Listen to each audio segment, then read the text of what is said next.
go in your own time. Welcome back to the next phase of this series. Remember, 10 lucky finalists are going to get a day with Dr. Didier Dici if you're a tubule starter. That's a dentist within the first 5 years. This is amazing because Dr. Didier Dici is one of the world's most in-demand educators when it comes to learning about composites, and he's doing anterior composites. 10 students separately are also vying for a prize with Dr. Mehul Patel on the prep day. I mean, no organization gives you this kind of prizes. Any student who's not engaging in this, any tubule starter not engaging this, I'm not sure what you're doing, because you're getting a chance to possibly win with some of the best educators around the world and in UK. And topics that are going to be useful, practical, applicable for what you do in practice or will do in practice. Just a reminder. Now let's get back to this process. Over the last two parts in this series, I have gone over and given you details on the linear mode of thinking and the quest mode of thinking, given you the drawbacks of the linear mode and why the quest mode is something to go through. And in the end, I said the quest mode is small moves going through different phases, and each move consists of 5 steps. We spoke about those 5 steps: understanding your pillars, creating a pathway, the power of learning, the finding the right place, and then moving on to pause and reflect and transform and then find the next move. That's a game of chess, if you remember, I said. So where we want to go today is to look at the first P. Let's call it P1, pillars. And now you start filling in your workbook as well, because you'll be filling in the pillars. That's really important as well. The practical part starts, your competition entry starts. Now, your pillars are the important things, the things that are going to hold everything you do. When you go in a quest mode, you'll be, as I said, in the first phase, you'll be fired with a lot of things. You'll be given so many opportunities, so many problems, so many different ideas coming at you. And you have to have something in place that's going to help you really make sure that you select the right ideas, you prioritize them. You remember those 3 benefits from last time. So the pillars are the qualifying phase of that. And there are 6 things about your pillars. The first thing you'll be looking at is your protected time that I want to talk about. The second thing in your pillars that you want to look at is really identifying or getting a better knowledge of yourself, and I call it knowing your identity elements. The third thing, using those identity elements, is going to be about creating your identity-related outcome system, which becomes your goals almost. The fourth thing will be your identity-related action system, which is how you work your best and your fastest. The fifth thing will be your identity-related network. And the final thing is that once you have your outcome system, you'll be going in there to find your next move, your next step. And that's what we want to look at realistically in that area. Now, what you have to think about. Let's start with protected time. Protected time, really important. Because you have so much coming at you in this fast-paced world, you're always running around, you're always moving about, you don't have time for things. And that's what happens. Without protected time, you're just going to end up in a place where you'll never get the time to do what you want, really. It's so important that you actually have undisturbed, unimpregnable time. And it's not just time. In this, you're protecting your time, your energy, your attention. So important to do that. And in the quest mode, it happens. Now, the thing is, when you're in linear mode of thinking, remember, it was about success, results. Because it was results, you work hard, you fast to get those results. it becomes a culture of busy. If you're ever sitting around, then people just think you're not working hard. I remember once when I was just sitting in a hospital, a quiet clinic, and just thinking and reflecting on some of my work and thinking, where should I go next? And somebody came and said, what? You're sitting down and thinking? That's not hard work. We're in this busy culture where we're doing something. The only people who look like they're productive or busy or in demand are those who go, oh, I've been here and I've done this. I used to be that. Busy is glorified, but in busy, you don't get the time to sit down, to read, to grow, to think, to engage, to work out where your next move will be. None of that. And if you don't do that, it's really going to become you going on that treadmill again. Fast, fast, fast, fast, fast. Slow down, and you need protected time. Now, this time also has to be very important because it's going to allow you to do deep work. When I say deep work, this is a phrase or a book, in fact, by Cal Newport. Worth actually listening to this book, really. But he describes deep work as professional activities that are performed in a distraction-free concentration state, because it takes you to the limit of your cognitive capabilities, takes your cognitive capabilities to the limit. Basically, you're pushing yourself in the way you think and operate.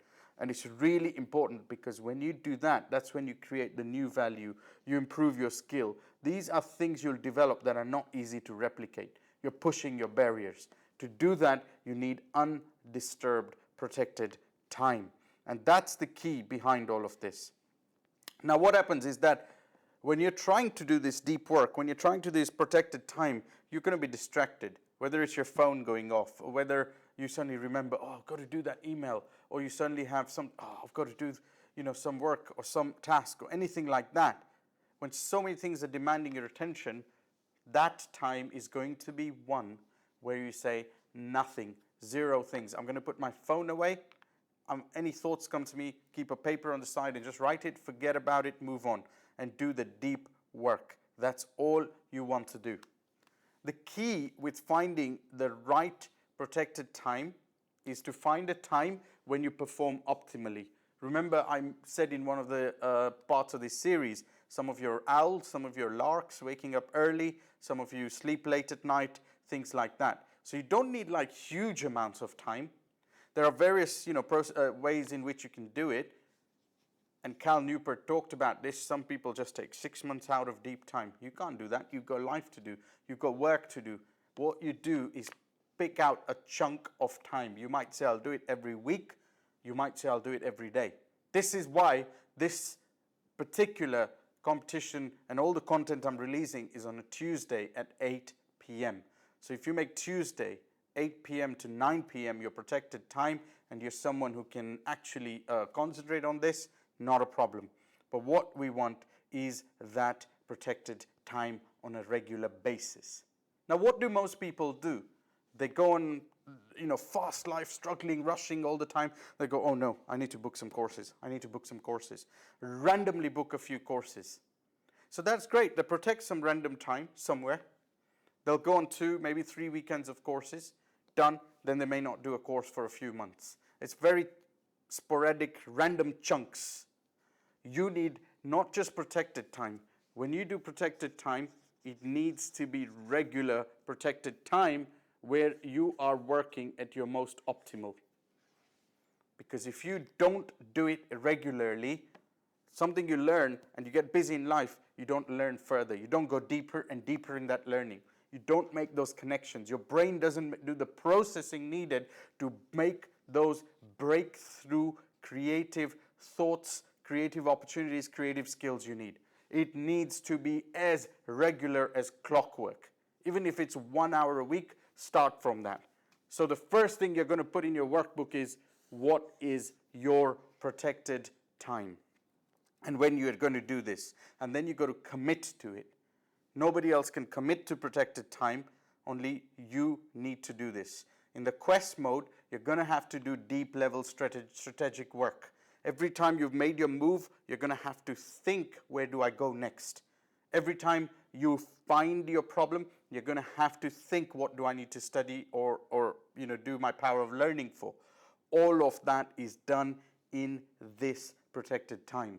And in the quest mode, this thinking, this learning is the valuable part. Not just doing stuff, not just doing stuff. As dentists, we're very good doers, but you're exchanging time for money when you do things. In protected time, you're creating things where you might create something of so much value that actually you can replicate that and don't exchange time for money. That's the habit you've got to set up. Not many people will do this, and I'm trying to tell you this now at this stage of your career. You will never forget this because your life gets busier, more demands come on you, more responsibilities come on you. But if you've always got that time, it will be the space where you actually make the more advanced leaps and bounds of progress for yourself. Now, many people sort of go, oh yeah, I don't have time, I'm busy, you know, all sorts of things like that. They're giving away responsibility and control to their circumstances. I don't want you doing that. So protected time is important.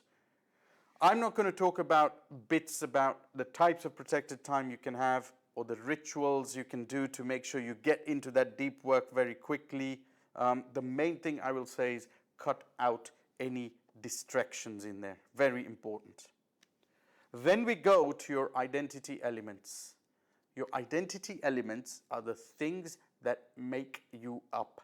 They make you who you are. And there are three elements here. One is your rules. The other is your natural capacities.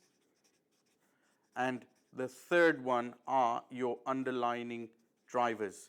Now this is a little bit more advanced. Now I'm not going to go into detail for this because it's very advanced and it takes about 5, 6, 7 hours just to get that right. It's self-awareness at every level. What I do want to hear for this competition is, what are your rules? Now your rules are made of three things. And in fact, I'll do it on another page just for your clarity so the words don't look too small. But your rules are three things, and your rules are basically the beliefs you hold, your values, and your standards. Okay? Your beliefs are literally your rules. What you believe, what your sense of certainty is, that's your belief. I believe that I can achieve anything, that's your belief. I believe I can become good at anything. When you believe that, you go with things. I believe actually I don't enjoy dentistry. Well, you wouldn't be doing this competition, but if anybody's got that belief, then that's going to be your big challenge because those people don't enjoy dentistry, you enjoy it, you're going to have conflicts. I'll speak about that a bit later. But your belief are your rules. Your values are how much importance you place on the rules and prioritize them, right? You will have various different beliefs. Some of them will be contradictory beliefs. Like one of my beliefs was I need to wake up really early in the morning to do productive work, while the other one's belief was actually I need to sleep and rest. Complete conflicts. A lot of things happen because of these conflicting beliefs. But I put importance on waking up early. So the belief of wake up early, the value of waking up early was most important. A lot of your difficult decisions will be made on what you value. And the third part of that is how much depth or weight you give to these importance, right? Whatever way you say, how important they are. So it's not just what's more important than the other, it's actually how much more important. The more important something is, the more standard you have to a value, the more you will care about it. If it's important for you to graduate, and that is the most important thing, then in essence you're going to work really hard to graduate. And that's because your rule says, I must graduate to have a successful career in dentistry, right? My belief used to be, my rule used to be, you've got to aim for that success. And it was important for me to get that success. And so my standard to work for that success was very high. Now I believe I need to be thriving every day. Beliefs, values, standards. So the second thing you will be putting in there is these rules. The next thing are your natural capacities. Your natural capacities are the way you think and feel and operate. It's your patterns. And if you think back about where you go in dentistry and how you do things, you'll suddenly find, actually, I do this quite often in this way, and I get good results. So what I want to see is your patterns and your strengths. My strengths are when I do something repeatedly and I'm really good at that. You'll know your strengths, so it becomes your patterns. And your underlining drivers are the human needs. Now this is a bit more detailed. There are various human need models, but ultimately, whatever you do is to fulfill a need inside you. You see, that's important because there are various types of needs in this, really. Now, if you think about, and you can Google it, Abraham Maslow's hierarchy of needs. If you Google Tony Robbins' 6 needs, you know, there are different kinds of needs. But what I figured out is I've divided this into 6 C's. One of your need is, I need to have control. Your other need is to say, I need to have comfort or safety, certainty, whichever way you look at it. That's not very clear, sorry, certainty. Your other need, right underneath all of this, is your capability. You might want to be just good enough because, yeah, dentistry is so-so. You might want to achieve mastery. I'll talk about that in a bit. Your other need is connection, people. You need to be around people. Your other need is to get validation. We all like to be validated. And your final need is about completeness. Now, what I want to know is whichever way you go, what's your greatest need? Are you someone wanting control? Are you someone looking for comfort? I was someone who never looked for comfort or certainty. I was the exact opposite. I looked for uncertainty. I looked for risk. See, this is all at a spectrum. Some will say, I really don't want control. I just want to comply. Someone tell me what to do. Others will say, I want control. 2 extremes there. Because this is what drives you. And this is all about, all these about your awareness, your self-awareness. Your comfort or certainty, like I said, it's either certainty or uncertainty and risk. Capability, I just want to be just good enough, or I want to achieve high levels of mastery. Connections, I want to be like other people. I want to be totally different and unique. You see, it's a complete spectrum. Compliments and validation. All of us want to, we have validation. We want to achieve something and people congratulate us. Some people do it by self-validation. Some people do it by helping others. Like my validation comes from helping all of you. Because when you're helped, I feel happy and I feel like I'm valued. Some people go, give me awards, give me rewards, make me dentist of the year. This is very selfish, but some people are driven by this. And when you realize this, it helps you grow beyond that. Which is why I make it important. Dentistry is here. And it's really driving me nuts anyway. Completeness is something where you contribute. Contribution is so important. And being one with yourself. This is really deep. But this is you. So we want you to write, having protected your time, in your protected time. What are your rules, your special strengths and capacities, and which drivers of these 6 are driving you? The next thing about your pillars, and remember the pillars are the longest thing, by the way. After that, it gets better. You see, your identity elements were these 3. Now, that means if you know your rules, your drivers, and your capacities, you can actually make your goals. And that's the next thing you'll write there. What's your big goal? Now, what I want to talk about goals is something different. And I'll go into the next page. Because I don't use the word goals so much. I use an outcome system because it's an outcome. You see, if you had a big triangle and I had a massive goal, let's assume my goal is to tubulize 2 billion people. Okay? I need to know in that, well, how am I going to achieve that? So the question I ask myself is, what am I going to do? Well, there's lots of things I need to do. I need to be able to get to 2 billion people somehow. I need to learn marketing skills. I need to have multiple websites, possibly. I need to know a method, which is the 5 Ps. But when I knew the method, the question I asked myself is, what do I need to do? So I went to do the method, I need to study some books. So I read 102 books there. But to study the books, my next step was, well, what do I need to do? So I need to study and book title, like Tasha Urich's Self-Awareness. Okay, to read that book title, what do I need to do? Buy book. What I'm trying to say is, you'll all have big goals, but ask yourself, what? So you get down to the small, specific stage. That's your goal, just the next step, the next move. Remember, the quest mode was about the next move. You see, this is your why. If you want to go from the next move and bigger, you go why. And your why is very abstract, it's very vague, but your what is very specific. I'm going to buy a book is more specific than I'm going to tubulize 2 billion people. So buying the book is the next step there. Now what I want you to do is build your triangle with your big goal, whatever it might be, your big dream. You can achieve anything. And then make your goal, your next step. Get it? And it's identity related because that next step you do, it has to feed your drivers and it fits your rules and your values. Then you think, okay, to do my next step, what's the action I'm going to have to take? And that action is your natural capacities. How will you play to your strength? The next step is going to be about your people, your network of people. You become like the 5 people you hang out with.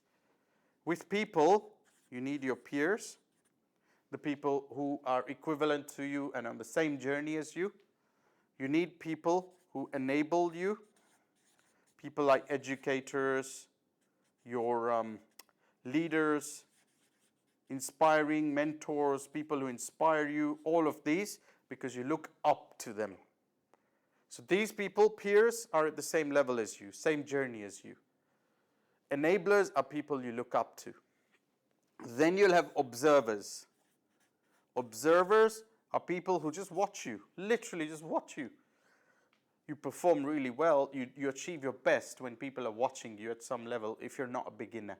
So it's quite good to have some observers there. Once you've worked out your observers, it doesn't just stop there.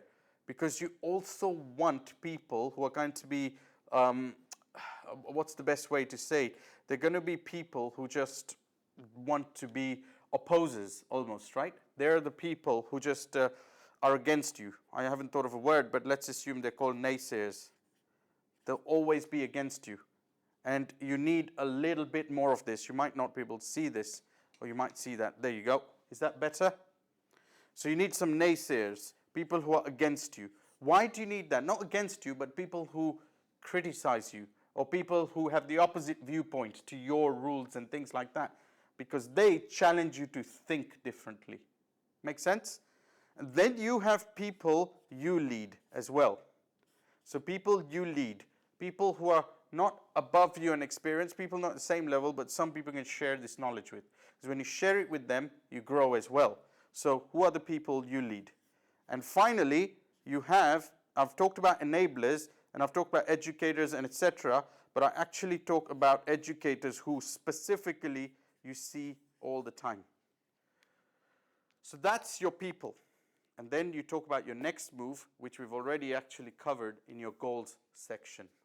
So what you're going to show us in your first P, in your pillars, is how you develop your protected time, your rules, your natural capacities, your drivers, your big goal, and your next move at the same time, your ideal action system, and the people in your network.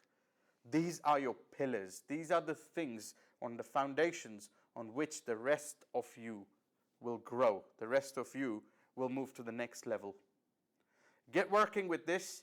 Next week, we then take this next move and actually translate it into a question. And that's going to be how you develop your pathway. The power of your questions is the power of your focus. That's why we will do that. But until you don't plan, you won't make a journey. And the foundations form your plan. So go ahead and start preparing your pillars. If you want a worksheet with all of this built in, get in touch with us on the WhatsApp group or message on the site, and I'll get you the Word document for this as well, and the PowerPoint. See you soon. Thank you. sorted.